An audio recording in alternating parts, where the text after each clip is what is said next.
So I recently did a video called The Secret of Goku's Name, where I essentially established that Goku's name, at least the portion of his name that he most commonly wears on his gi, represents the term enlightenment. And I also went over the role that enlightenment itself plays in the Dragon Ball universe as a major theme that perpetuates the entire series through not only the modern understanding in martial arts, but also Buddhism, spiritualism, Taoism, things of that nature.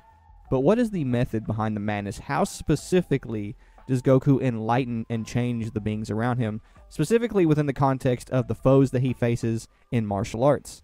Goku is the ego destroyer, and that is the topic for today's video, so let's just jump straight into it. So what do I mean by the ego destroyer? Well, in martial arts, the ego is a major thing. It's also a major thing in psychology, and it's a major thing in spiritual teachings, such as Buddhism, Taoism, things of that nature. And Buddha himself taught that in order for a being to attain enlightenment, they must experience what's known as ego death.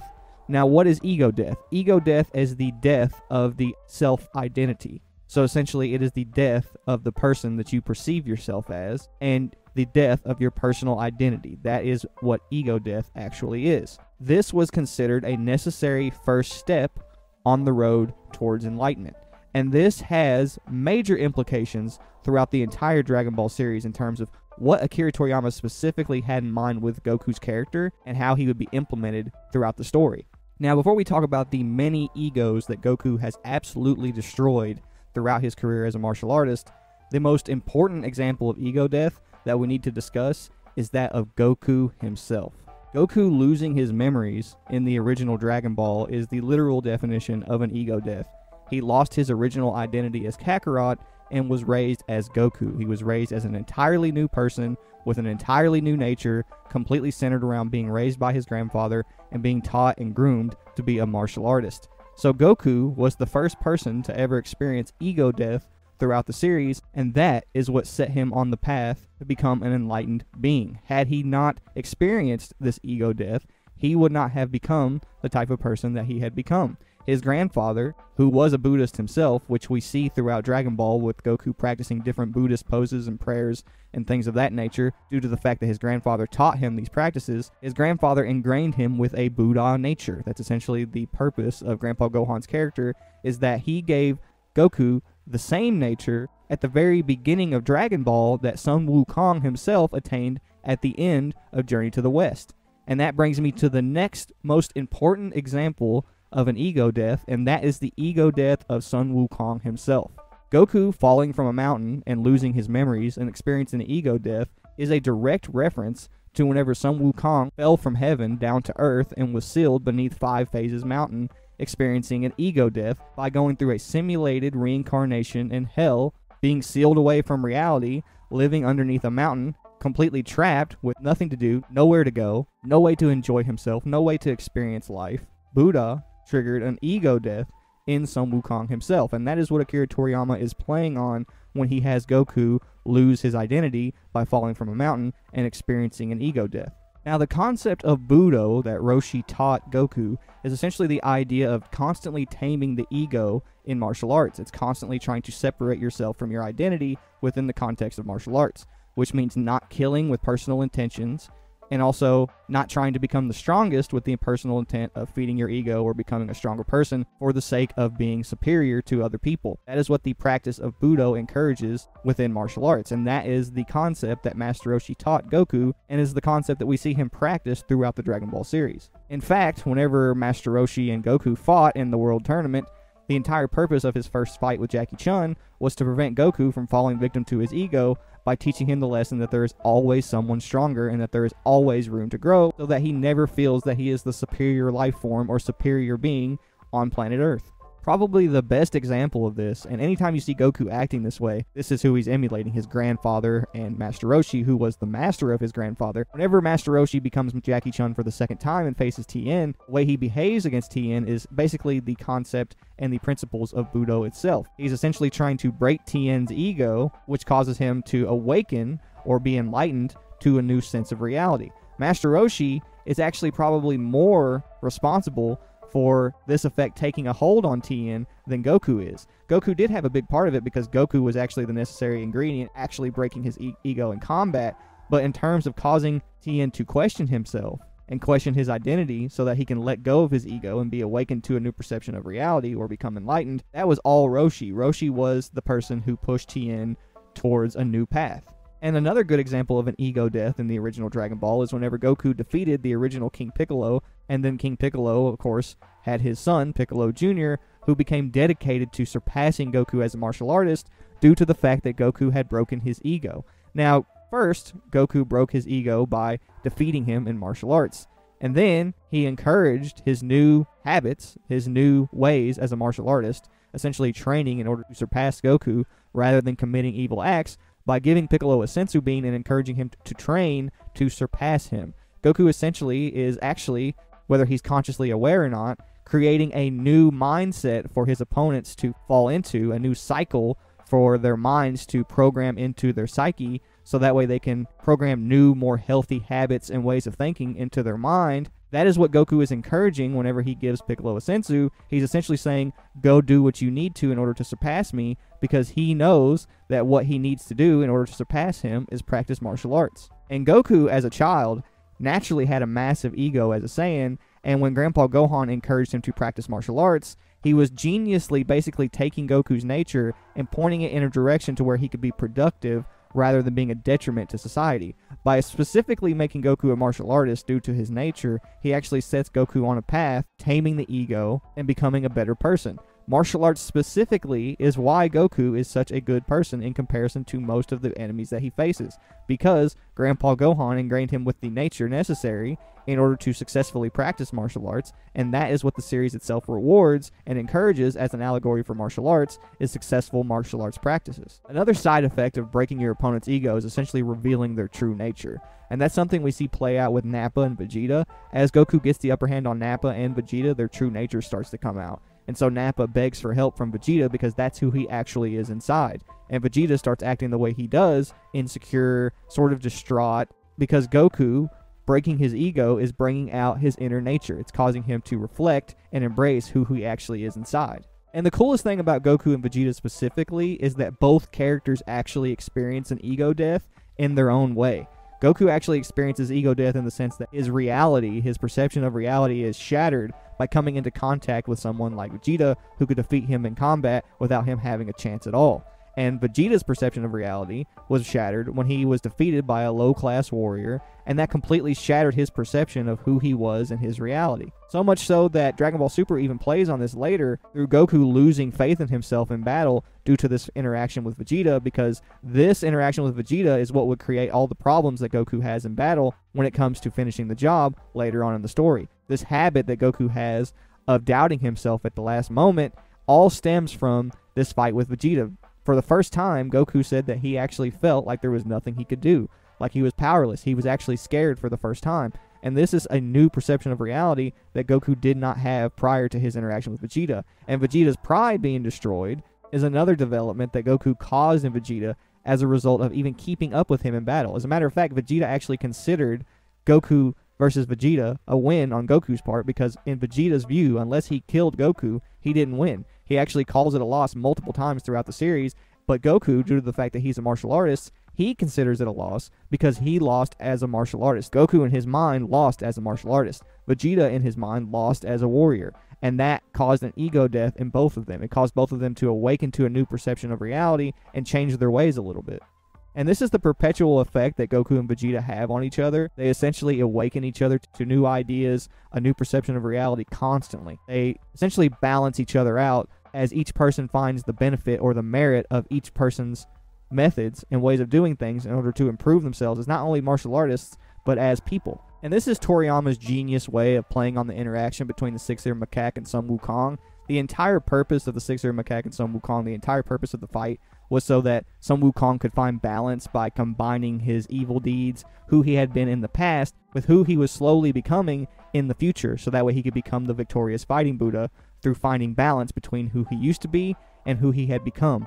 And that is what Dragon Ball is playing on through the relationship between Goku and Vegeta, because Vegeta is a representation of the ways of the Saiyan race prior to Goku's new development as an Earthling, and Goku is a representation of the new ideas that Goku is perpetuating for the Saiyan race as an example of their true nature. And what do I mean by Goku being an example of the Saiyan's true nature. Well, this is something that's actually been hinted at and talked about quite a bit in Dragon Ball. As a matter of fact, there was an entire episode of the Super Dragon Ball Heroes where Vegeta basically dismisses the idea that evil is the true nature of the Saiyans, and he actually himself says that Goku is an example of the true nature of the Saiyans. And Nagamine, the director from Dragon Ball Super Broly, actually also mentions Goku and Broly as a representation of the true nature of the Saiyans. So essentially, the idea is that Goku and Broly are a representation of a Saiyan who has not been corrupted by the need to survive, because the need to survive is what corrupts your nature as an individual, which is why Goku and Broly are considered truly pure Saiyans and a representation of their true nature. And so Goku and Vegeta represent the merit of these two ideas, the need to survive as well as the need to be empathetic and selfless, and finding balance between these two concepts, because that is the underlying narrative between Sun Wukong and the Six-Eared Macaque. But that is also the underlying narrative and the teachings of martial arts itself, is to find balance between these two concepts. The idea of selfishness and selflessness, finding balance between these two ideas is the entire core principle teaching of martial arts itself, and that is what Dragon Ball itself constantly plays on when it comes to the relationship between Goku and Vegeta. And that is why Vegeta is the first person in Dragon Ball Z to make Goku excited despite the fact that he's in a life or death battle. And that's also why Goku was the first person to actually make Vegeta freak out and think that his life was in danger, because that is both of them awakening to a new perception of reality as a result of coming into contact with one another. And the latter end of their interaction with each other is so ridiculously cool, because Krillin is actually based on the character who discouraged Sun Wukong from killing his opponents. And the katana is a representation of the ideas of Budo and Japanese martial arts, killing with pure intentions and things of that nature. And so Goku being the one to stop Krillin from killing Vegeta is such a cool concept, because it's literally a role reversal of the role that Tripitaka had with Sun Wukong in Journey to the West, because he is the one trying to kill a character who is based on the evil aspects of Sun Wukong. And Goku, the person who is based on Sun Wukong post-character development, is stopping him from killing Vegeta with a katana. And that whole thing, if you're a Journey to the West fan, is just mind-blowingly cool. And that brings me to the next scene, where this is also heavily referenced, and that is the scene where Krillin gets killed by Frieza. Like I said before, Krillin is based on the character that Sun Wukong was to protect in Journey to the West. Now, this scene is so ridiculously underrated and underappreciated as a Journey to the West reference, because of course most fans aren't aware of this, but this scene of Goku becoming a Super Saiyan and then at the later end of the Namek arc is a direct reference to two extremely important events in Journey to the West. So in Chapter 2 of Journey to the West, the title of the chapter is, "He becomes aware of the wonderful truth of enlightenment. By killing the demon, he realizes his spirit/nature."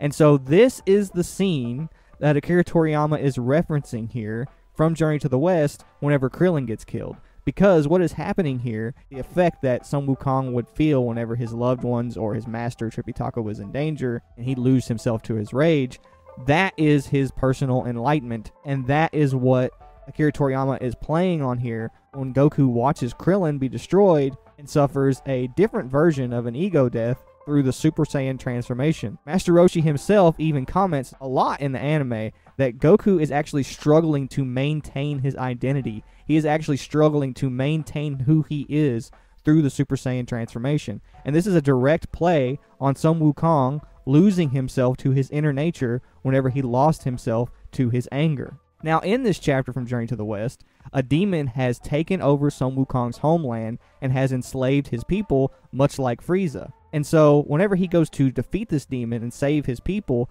this is whenever he becomes aware of his personal enlightenment as well as his inner nature. So this entire interaction with Frieza is a direct reference to this chapter of Journey to the West. And the part of Sun Wukong's nature that he would lose himself to when he became angry was the part of his nature that he needed to balance with his new nature that he was developing as a Buddhist through Journey to the West. And that is what the Super Saiyan transformation represents for Goku.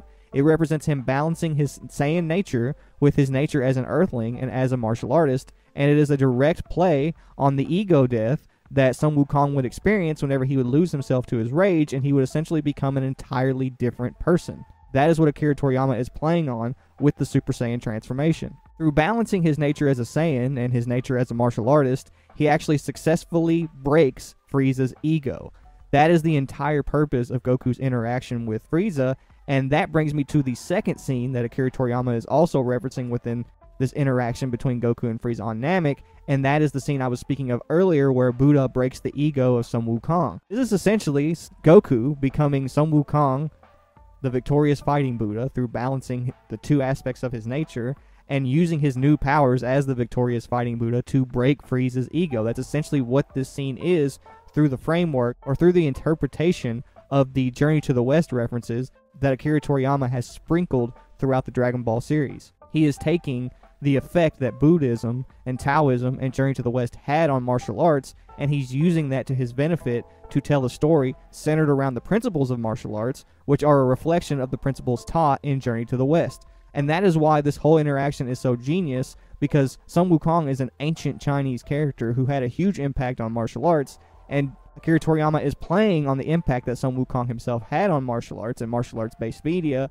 and using it within a modern interpretation of a shonen series based around martial arts, using a character who is directly based on and inspired from Sun Wukong himself. It's a genius way to use the idea of creating a martial arts manga with Journey to the West themes, and that is the reason that this entire concept is so ridiculously cool and creative, because all of these concepts are all connected to each other even outside of the story, and he's playing on all those connections to craft these scenes. When Goku is giving Frieza energy and giving up against him after he's broken his ego, that is his way of manipulating Frieza into doing different. That is his way of causing Frieza to experience an ego death, so that way he will do something else other than just being an evil tyrant. He will have to, like Piccolo, dedicate his life to martial arts in order to catch up to Goku. That is what he has to do in order to surpass him at this point.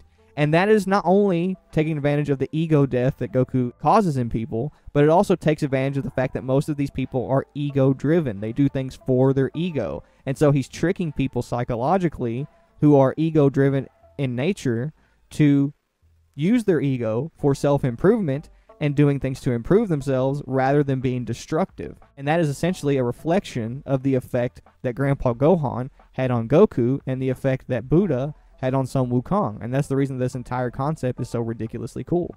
And Vegeta also experiences a second ego death in the Buu Saga whenever he essentially gives his Goku is #1 speech, acknowledging that Goku is so successful due to successfully practicing martial arts, where he does everything for his ego and selfish intentions.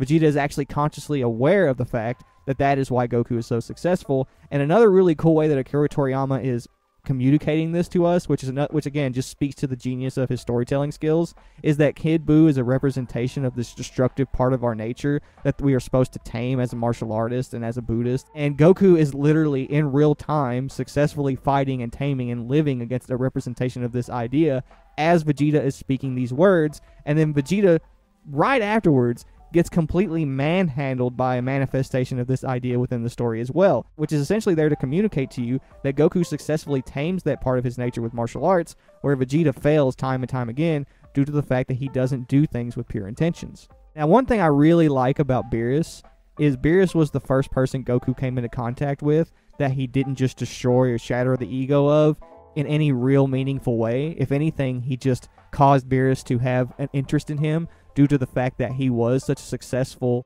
practicing martial artist and was so successful at taming the ego itself. That is the reason that Beerus was so fascinated with Goku, because he saw his capabilities. He saw how successful he was as a martial artist.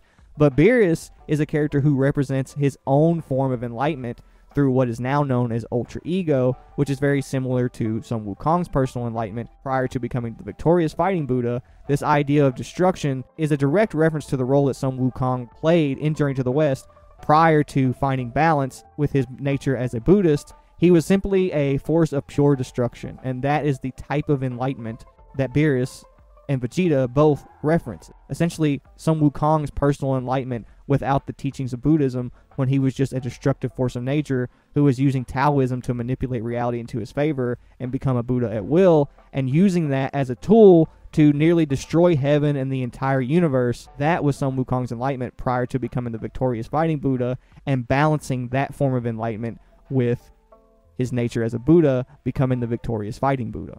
And that's why it's really cool that Goku didn't successfully have this effect on Beerus in the same way that he has most villains, is because Beerus represents an idea that is essentially above Goku, in the sense that Beerus is an actual god. He is actually a cosmic entity. He has an actual role in the cycle of life and death and reincarnation, and that makes him a very special being in comparison to most of the villains that Goku has faced in the past.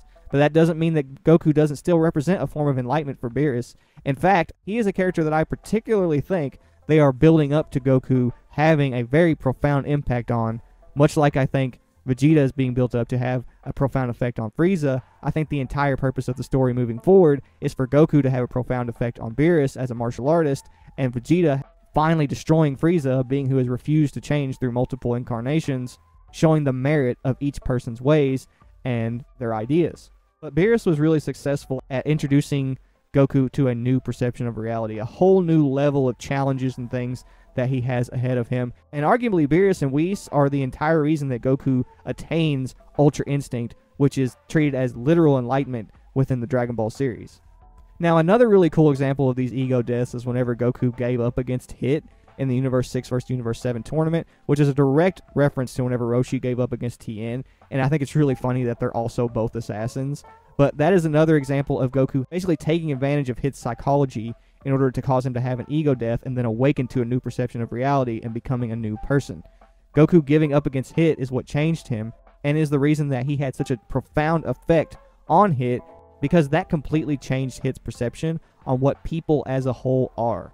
Hit didn't have much faith in mankind prior to meeting Goku, and Goku he found particularly fascinating, and he found him fascinating because Goku's antics themselves are what fascinate him. So due to the nature of Goku as a character and who he actually is, that is the reason he had such a profound effect on Hit. Now, in the case of Zamasu, the reason Zamasu is such an interesting case when it comes to Goku is because Zamasu himself actually says in Dragon Ball Super to Gowasu, how could these foul beings ever hope to find enlightenment? And then whenever he faces Goku in Dragon Ball Super, Goku is literally wearing a gi that says enlightenment and is a literal representation of it. And Zamasu not only fails to recognize this, but essentially embraces the exact opposite attitude that Goku gained as a result of being influenced by Grandpa Gohan. He essentially embraces the nature of the Saiyans that Goku lost whenever he experienced ego death. And so the type of enlightenment that Zamasu, the truth that he finds in his mind, is sort of an anti-enlightenment in a sense. It's like an evil version of it, which I thought was really cool. It was the first time they ever had Goku have an anti-enlightenment effect on a character before, and that is because of the nature of Zamasu's character. He is so facetious, he has such a strong sense of moral justice, and such a strong belief in his own ego and who he is, that it backfired on Goku whenever he tried to have his classic effect on him, because essentially Zamasu is the most self-absorbed, the most arrogant character the series has really ever had to deal with in terms of confidence in his ego. He literally believed himself to be a god, and what's really funny about that is that the attitude that Gowasu encouraged for Zamasu is the exact same attitude that Goku has towards mortals naturally without even trying. This consideration for the Barbary that Gowasu was trying to encourage in Zamasu,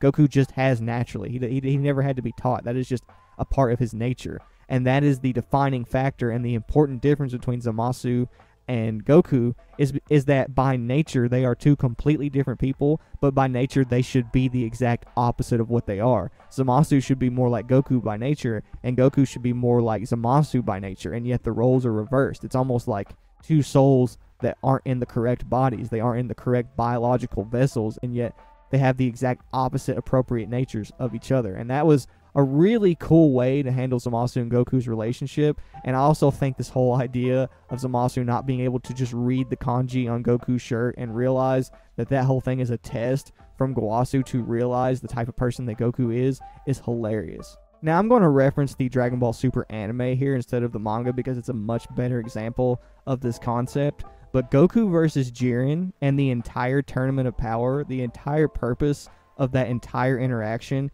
is for Goku to cause the entire multiverse to experience ego death as well as Jiren. That was the entire point of the Tournament of Power, and that is the reason that each universe is literally erased and then reborn, because Goku is literally causing the entire multiverse and Jiren to experience ego death. They all had way too much confidence in their ways, way too much confidence in their identity as universes, and Goku essentially shattered the egos of the entire multiverse. And that is the reason that the Tournament of Power as a concept was so ridiculously creative and cool, because the entire thing is just a play on this idea in martial arts and Buddhism of ego death and the path towards enlightenment. And that is why the Tournament of Power is actually a ridiculously underrated arc. The underlying themes and the underlying concepts of the Tournament of Power are just so creative and cool, and it's definitely something to be appreciated. But this idea of an ego death will continue to perpetuate and serve a huge role in Dragon Ball for the rest of the series. So now that you're aware that that's what Dragon Ball does, and that this concept is such a prominent theme throughout the series, maybe as you watch or reread the series, you can sort of get an idea for how Goku's character works. Essentially, he causes people to experience an ego death, and then he awakens them or enlightens them to a new perception of reality, changes their psychology, changes the way their mind functions, changes their thought process, changes their habits, changes how they think. But destroying their ego is a necessary step in doing that, and that is a very, very prominent thing in the series, and it makes Goku as a representation of enlightenment, exactly like Sun Wukong, a really cool thing to appreciate, because it's taking everything and framing it within breaking the ego, specifically in martial arts rather than psychology. Of course, it does play on the psychological aspects of that, but it's taking advantage of the fact that these concepts are prominent in martial arts itself, and the series is using that to its advantage to create a really cool narrative that is unique, despite the fact that it takes from pre-existing themes. The way that Akira Toriyama specifically plays on it is really unique and cool, because it's literally taking the concepts taught in Journey to the West via Taoism and Buddhism and mixing it with the concepts that Taoism and Buddhism encourage through martial arts. Sun Wukong in Journey to the West also served this narrative and literary role of leading other beings and demons towards enlightenment. He actually physically does this multiple times throughout Journey to the West. He also breaks the ego of multiple demons and causes them to become better people through encouraging the practice of Buddhism amongst the demons that he faces on Journey to the West. This is all directly playing on Sun Wukong encouraging Buddhism in Journey to the West, except Akira Toriyama switched it around, and he's having Goku encourage martial arts, because Goku subconsciously became a better person through practicing martial arts, not Buddhism itself, but taking advantage of the impact that Buddhism and Taoism had on martial arts. And that's what makes the whole thing so ironic, is that it's all subconscious on Goku's part. He doesn't even understand that he's actually taking and using Taoist and Buddhist practices to become stronger and to become a better person, because he doesn't understand that that's what he's doing. He just thinks he's getting stronger. He doesn't realize that he's actually practicing ancient spiritual practices that essentially defined what martial arts itself was. He's doing all this subconsciously to get stronger. And that's the irony in the situation, is that Goku himself